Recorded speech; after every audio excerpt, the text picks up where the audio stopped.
ዶክተር ጸጋ እዚህ ላይ ስለ ሶማሌላንድ ወደ አብርሃም ኤኮርድ ማለት የአብርሃም ስምምነት ከሚባለው እንዴት ነው አብራ ልትቀላቀል የምትችለው? አሜሪካ በግልጽ እና በይፋ እውቅና አልሰጧትም። የአብርሃም ስምምነቱ አካል ለምሳሌ እዛው መሪዎቻቸው የአገሮች መሪና አሜሪካና እስራኤል ናቸው። ስለዚህ እንዴት ብላ ነው አሜሪካ እውቅና ባልሰጠችበት እነሱ የዚህ አባል ሊሆኑ የሚችሉት ወይም ደግሞ በዚያ ሊሰየሙ የሚችሉት ማለት ነው? በመጀመሪያ ደረጃ ተሽሎሞ እስራኤል እውቅና ሰጠች፣ ሌሎቹ አልተስማሙም። አብዛኛዎቹ አልተስማሙም፣ እየሰማን ነው። ግን እስራኤል የሰጠችው እውቅና ወደ ኋላ አይመለስም። አሁንም ቢሆን እውቅና ከተሰጠ በኋላ በሰላሙ የአብርሃም ስምምነት የሚለው መግባቱ መጨመሯን አሜሪካ በጣም ትፈልጋለች።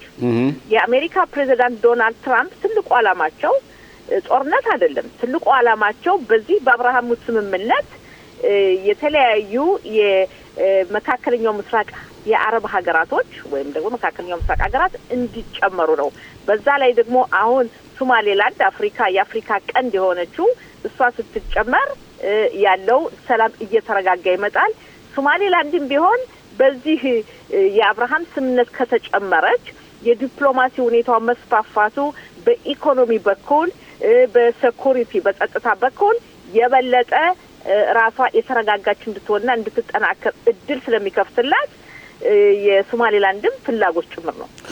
ግን ዶክተር ጸጋ እዚህ ላይ እንደሚባለው ከሆነ የተባበሩት ኤሚሬት እንዲሁም የደቡብ ሱዳን እውቅና እንደሰጡ ነው። ያው ከዛ ውጭ ደግሞ የኢትዮጵያ መንግስት ባልሳሳት ከአንድ አመት በፊት መሰለኝ የባህር ወደብ ለማግኘት ከሀርጌሳ ጋር ወይም ከሶማሌላንድ ስምምነት አድርገው የአረብ ሊግና ከፍተኛ ተቃውሞ አሰምተው ከዛ ጠቅላይ ሚኒስትር አህመድ ቱርክ ሄደው እጃቸውን ታስረው ያንን ጉዳይ እንዲሰርዙ ተደርጓል። ስለዚህ የኢትዮጵያ ቤኔፊት እዚህ ላይ ምንድነው? እንዴት ነው አንቺ የምታየው? ማለት በምን አይነት ሁኔታ ነው ኢትዮጵያ ደጋፊ ልትሆን የምትችለው? እንዳትሆን ፈርታ ስምምነቱን ያለፈውን ከተሰረዘ ማለት ነው። ሁለት ነገሮች አሉ። በመጀመሪያ ደረጃ ተሽሎሞ መዘንጋት የሌለብን እንዲሁም አድማጮችን መግለጽ የሚፈልገው እያንዳንዱ ሀገር ለራሱ ጥቅም ነው የሚሮጠው። የራሱን ብሔራዊ ጥቅም የራሱን ጥቅም ለማስከበር ነው። ስለዚህ የሚቃወሙት የራሳቸው ጥቅም ስለሚነካባቸው ነው። የሚደግፉት ደግሞ የጥቅሙ ተሳታፊ ስለሚሆኑ ነው። ስለዚህ በዚህ ጉዳይ ላይ ሁሉም የየራሱ የግል ጥቅም አለው። የኢትዮጵያን ሁኔታ የወሰነው ለኢትዮጵያ ጠለቅ ብዬ እውቀቱ ባይኖረኝም ኢትዮጵያ በአሁኑ ሰዓት በጣም ትልቅ ሀገር በአፍሪካ በህዝብ ቁጥር ሁለተኛ ከ120 ሚሊዮን በላይ ህዝብ ያላት ሀገር የባህር መውጫ አለመኖሩ ከባድ የኢኮኖሚ ችግርን ያስከትላል። የባህር መውጫ ባለመኖሩ ለሌሎች ሀገራት እንደ ጅቡቲ ለመሳሰሉት በወደባቸው ለመጠቀም ግብር ትከፍላለች ኢትዮጵያ። አዎ። እና ያ መሆን እንግዲህ የግል አስተያየታችን ግን አሁንም ቢሆን ለምሳሌ የባህር ወደብ አገኛለሁ ብላ ከሶማሌላንድ በመታደርግበት ጊዜ ለሶማሌላንድ ግብር መክፈሉ አይቀርም። በነፃ ሊሆን አይችልም። እንዴት ነው? ነው ስምምነት በገንዘብ ብቻ አይሆንም። የተለያዩም ደግሞ ሶማሌላንድ ከኢትዮጵያ የምትፈልገው ነገር ይኖራል። ሀገራት ስምምነት በሚፈራረሙበት ሰዓት በሁለቱ ሀገራት መካከል ጥቅም ይኖረዋል እንጂ ያንዱ ብቻ አይደለም። ስለዚህ ኢትዮጵያ ሶማሌላንድ ጋር ስምምነት አድርጋ የባህር ወደብ መጠቀም ከጀመረች ለ50 አመት ለ100 አመት በስምምነት በሌሎች ሀገራት የተለመደ ነው። እስከ 300 አመት ድረስ የባህር ወደብን ሌላ ሀገር ለመጠቀም ይፈራረማሉ ስምምነት። ኦኬ። በዛ ጊዜ ሶማሌላንድ ደግሞ ከኢትዮጵያ የምትፈልገው ነገር ይኖራል። ይሄ ነው ብዬ ለመግለጽ አልችልም፣ ግን በሀገራት መካከል ስምምነት ሲፈረም ይሄ ነው አንዱ። ኦኬ ዶክተር ጸጋ አሁን ወደ መሰረታዊ ጉዳዩ የጠራነሽ ቃለ መጠይቅ ለማድረግ በመጀመሪያ ደረጃ በትላንትናው ዕለት የጠቅላይ ሚኒስትር ቢንያሚን ኔታንያሁና የሃይማኖት ካሳውን ቤተሰቦች በአንቺ አማካኝነት ጠቅላይ ሚኒስትሩ አግኝተው አስተናግደዋቸዋል። መጀመሪያ ይሄን ላደረግሽው ተድራጎት ምስጋና እየሰጠን ከዛ ላይ አንቺ ማብረት ተሳትፈሽ ነበር፣ ፎቶውም አይቻለው። ጠቅላይ ሚኒስትር ቢንያሚን ኔታንያሁ ምን አሉ ለቤተሰቦች?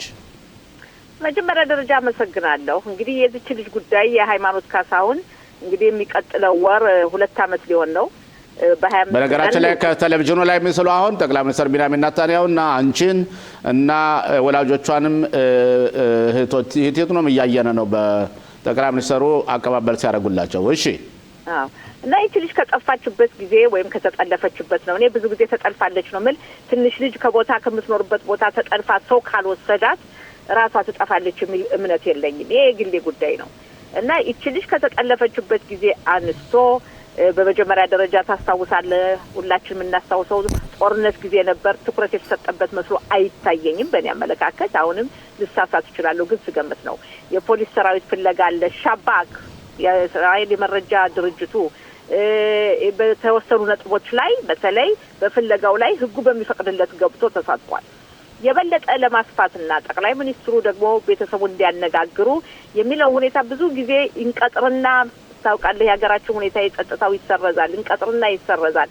ያ ማለት ጠቅላይ ሚኒስትሩ በቀጥታ ጉዳዩን አላወቁም አይደለም በተለይ በክነሴት ሚስጥራዊ ኮሚቴ ውይይት እናካሄድ ነበር እና ግልጽ ይሆናል ሚስጥራዊ ያለ በዛ ጉዳይ ላይ የነበረው ውይይቱን በሙሉ ያውቃሉ ጠቅላይ ሚኒስትራችን እና በትላንትናው ዕለት ከቤተሰቡ ጋር ተገናኝተው ተወያዩ ከዛሬ ጀምሮ እኔ እንደ በግሌ ይሄንን ሁኔታ ለመፍታት ቃል ገባለሁ በማለት እንዲያውም የሃይማኖቱን ፎቶግራፍ ተቀብለው ከዛ ከቢሮአቸው ነው ጠረጴዛ ላይ ያስቀመጡት ከዚህ እንዳይወርድ ከጠረጴዛ ይብለው ኦኬ ሌላው ትልቁ ነገር ይኸውልህ አቶ ሽሎሞ በእስራኤል ሀገር ብዙ ሰዎች ጠፍተዋል ወደ 600 ሊሆኑ 598 ሰዎች እነዚህ ሰዎች መዳረሻቸው እስካሁን አልታወቀም ጥቂቶቹ ልጆች ናቸው ባለፈው 4 አመት የሃሪዲ ልጅ 14 አመት ጠፍቷል ያው በጽፋት አካባቢ ነውና ይሄን በተመለከተ ሲሆን ወላጆች ቤተሰብ የጠየቁት ሻባክ የእስራኤል የሀገር ውስጥ መረጃ ድርጅቱ ሙሉ በሙሉ በዚህ ጉዳይ ላይ እንዲገባ የሚል ነው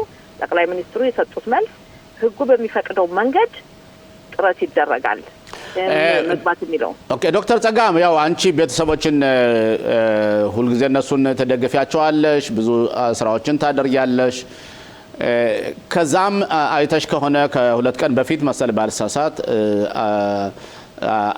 ቴሌቪዥን አሩጽ 13 ያወጣው ዘገባ ነበር ለምሳሌ አንድ ኢትዮጵያዊ በደቡብ አካባቢ ስራ የሚሰራ የጽዳት ስራ የሚሰራ ሃይማኖት ካሳውን በህይወት እንዳያት ነው እና እሱ ሪፖርት ተደርጎ ያ ሰውዬ ከየት ነው ያያት ከዘታ አካባቢ ነው ያያት ተብሎ በቤዱዊሞች አካባቢ እንደታየች ተብሎ በጣም በትልቁ ደረጃ ሰፋ ያለ ዘገባ ነበር አይተሹ ከሆነ ኢንስ አንቺ ከሚስጥራዊ ስብሰባዎችም ስለምትሳተፊ እንዴት አየሽው በጣም ጥሩ ጥያቄ አቶ ሽሎሞ ይሄ ጉዳይ ቀደምም አውቀነው ብዙ ውይይት ተካሂዶበታል የመጀመሪያ ጊዜ ይሄን ነገር ያመጡተኝ የግል መርማሪዎች ናቸው ይሄን በተመለከተ በሚስጥራዊ ውይይት በሰፊው ተወያይተንበታል እንደውም የሚገርም በዚህ ሚስጥራዊ ውይይት የፖሊስ ሰራዊት የምርመራ ክፍል ተወካይ ብቻ ሳይሆን የሻባክ የሀገር ውስጥ መረጃ ድርጅት ተወካይ ተገኝቶ ውይይት አካሂደናል የውይይቱን ይዘት መግለጽ አልችልም አቶ ሽሎሞ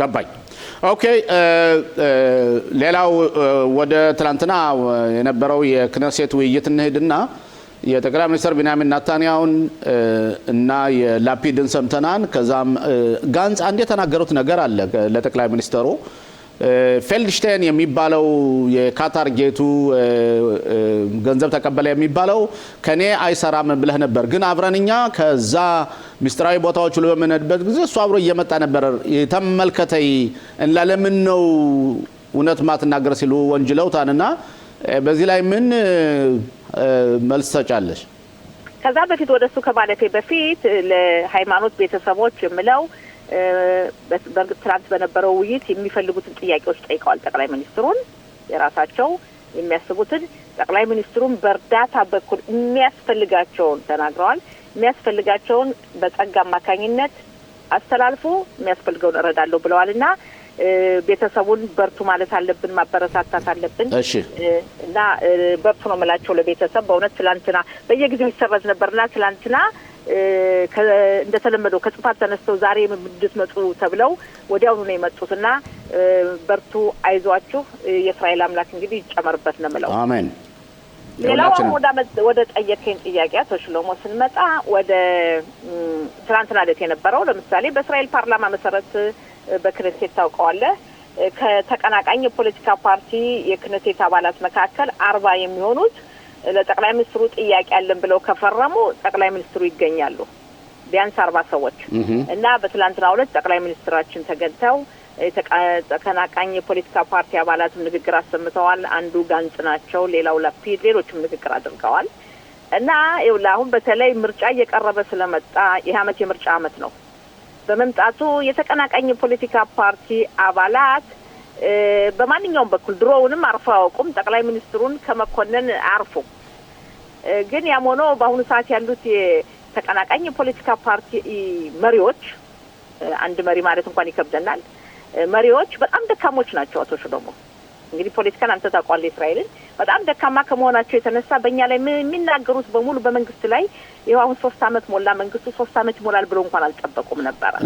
እና ዶክተር ተካይ ነው የጠየኩሽ ያው የካታር ጌት ወይም በካታር ስም ያለው የጠቅላይ ሚኒስትር ቢንያሚን ኔታንያሁ ከሳቸው ረዳት ሆነው የሚሰሩት ከጠላት ሀገር ገንዘብ ደሞዝ ተቀብለው ከጠቅላይ ሚኒስትሩ ቢሮ ሰርተዋል ነው እና ይሄ ደግሞ ያው ፖሊሲ እየመረመረው ነው። በእርግጥ የምርመራውን ውጤት ገና አላየንም። አንዱ ያልኩሽ ጠቅላይ ሚኒስትር ቢንያሚን ኔታንያሁ መልስ ተጠይቀው በሚሰጡበት ጊዜ ፌልድሽታይን ከኔ ጋር አልሰራም ነበረ። ግን በተለያዩ ምስሎች ይታያሉ አብሯቸው ሲዞሩ ጋንጽ የተናገሩት ሚስጥራዊ ቦታዎች ሁሉ ፌልድሽታይን አብሮ መጥቶ ቆሞን እኔም ሳየው ነበረ ብለው አና ያልኩሽ እና ለዚህ መልሱ እኔ እኮ ወደዛ ልመጣልህ ነው። ጠቅላይ ሚኒስትሩ ያሉት ምንድነው? ከኔ ጋር አልሰራም አይደለም፣ የጠቅላይ ሚኒስትሩ ጽህፈት ቤት ሰራተኛ አልነበረ። አየው ከውጭ ነው እንጂ ለምንድን ነው የሆነው? በጠቅላይ ሚኒስትሩ ጽህፈት ቤት የሚሰራ ሰው ከመቀጠሩ በፊት የሚካሄድበት ምርመራ ከባድ ነው። ቀላል አይደለም። ፖሊግራፍ የምንለው አለ፣ የተለያዩ ጥያቄዎች አሉ። ለጠቅላይ ሚኒስትሩ ጽህፈት ቤት ለመስራት ለመቀጠር ብቃት አለ የሚለው። ስለዚህ የመስሪያ ቤቱ ተቀጣሪ አልነበረም ነው የሚለው። ሌላው አሁን አንተ እንዳልከው የፖሊስ ምርመራ አለ። የፖሊስ ምርመራ እንቀጥል፣ ሁኔታውን እንየው። ነገር ግን እንዳልከው ቅድም ጋንጽም ቢሆን ጋንጽ አሁን ያጋጠማቸው ውድቀት በጣም የሚያሳዝን የፖለቲካ ውድቀት ነው። በፊተኛው ጦርነቱ እንደተጀመረ በጦርነቱ አንድ ላይ እንዋጋለን ብለው በጥምሩ መንግስት በገቡበት ሰዓት ቀኑ እየረዘመ ሲሄድ ከፍተኛ ተቀባይነት እያገኙ መጣው ነበረ። ፖፑላር ምንለው እየታወቁ ሲመጡ እስከ 40 መቀመጫ ወንበር ያገኛሉ ተብሎ ነበረ። ከዛ በመነሳት ከጥምሩ መንግስት ወጡ። ለምን በቅርቡ ምርጫ እንሄዳለን፣ ምርጫ ከሄደ 40 መቀመጫ ማገኝ ከሆነ እኔ ጠቅላይ ሚኒስትር መሆን ብለው የግምገማና ጥናት ያንን መከታ አድርገው ነበር የወጡ። ከወጡ በኋላ ግን የምታየው ጋንጽ እያሽቆለቆሉ እየደከሙ እንዲያውም በአሁኑ ሰዓት ለሚቀጥለው አይገቡም፣ በቂ ድምፅ አያገኙም የሚለው ሲሆን የግራ ክንፎች ራሳቸው በጋንጽ ላይ እሳቸው ብቃት የላቸውም፣ ጥራት የላቸውም። በድሮ አንድ ጊዜ ጠቅላይ ሚኒስትር የመሆን እድል ነበራቸው፣ ከ4 አመት በፊት አምልጧቸዋል። ስለዚህ ለግራ ክንፉ መሰናክል እንዳይሆኑ እያሉ በእሳቸው ላይ ከፍተኛ ወቀሳ እየቀረበ ነውና ጋንጽ የሚናገሩት በሙሉ መመልከት ያለብን ከፖለቲካ አንጻር ነው። ሌላው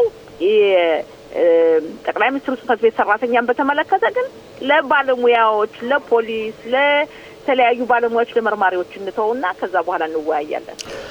ኦኬ ዶክተር ጸጋ በርግጥ ብዙ ጥያቄዎች ነበሩ፣ ግን ከጊዜ አንጻር ጊዜ ስለሌለን በዚህ ለጊዜው እንጨርሳለን። አብረሽን ስለቆየሽና ሰፋ ያለ መልስ ስለሰጠሽን ለጠየቅናቸው ጥያቄዎች ሁሉ በጣም ከፍተኛ ምስጋና እናደርጋለን። ስለ ሃይማኖት ለምታደርጊው ተደራጎትና ስራ በጣም የሚያስደንቅና የሚያስመሰግን ነው። መልካም ቆይታ ዶክተር ጸጋ። አመሰግናለሁ አቶ ሽሎሞ። ጤና ይስጥልኝ።